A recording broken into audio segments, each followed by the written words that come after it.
Thank you for joining me for another video about Inside Amazon, which talks about the people I met and the information I obtained when I went to Hyderabad, India, and spoke with Amazon staff right outside of their offices. So I want to talk to you in this video about a young man I met who rode a Royal Ensign motorcycle.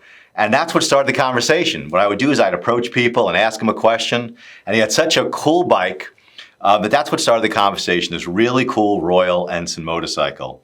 So he worked in a department that deals with Amazon's delivery people. It seemed like it was solely the outside contractors. And what he talked about, when the delivery drivers are running late or there's a problem, they send emails to Amazon. Amazon uses that data to track traffic conditions and to also deal almost simultaneously with consumer complaints that their packages are either late or damaged. We talked about the number of people working in this department, in this building, and he said there was 1,000 different people working with the last mile delivery teams. He thought that there were approximately 5,000 people in India working on this.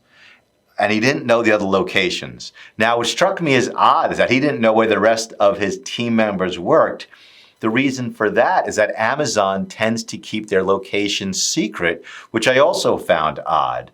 But when I looked at the building twice, there were no signs, there was no Amazon smile, there was nothing there at all to indicate that is where Amazon staff was working. He described the system as being almost entirely automated, but that it still needed 5,000 people to deal with the emails that were coming in. But the real issue that he talked about, the thing that was really fascinating, was how Amazon deals with delivery drivers claiming to have been shortchanged by Amazon. And that's how it's described. Drivers claiming to be shortchanged. When we talked about it more, the reason why it was described that way is as Amazon doesn't seem to recognize its own errors when it pays drivers, when it pays for deliveries. He said that maybe 1 in 1,000 times, Amazon will agree with the driver, and all the other times, they'll make that driver jump through hoop after hoop after hoop, send repetitive emails to Amazon, just to get paid. Here's what I took away from this meeting with this young man. One, Amazon staff is very, very Amazon-centric and very, very opposed to third parties.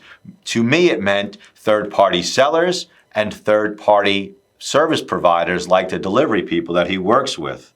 I think this is a theme that runs throughout Amazon's organizations in India, where it's Amazon-centric first, consumer-centric second, and vendors and sellers like way down the list. Now, I know a lot of Amazon sellers already feel this way, and I want to let you know that after speaking with Amazon staff in India, it seems to be entirely true. It doesn't mean that Amazon doesn't provide incredible opportunities for sellers all over the world, because it does. It certainly confirms that you need to be able to document every dollar that Amazon owes to you.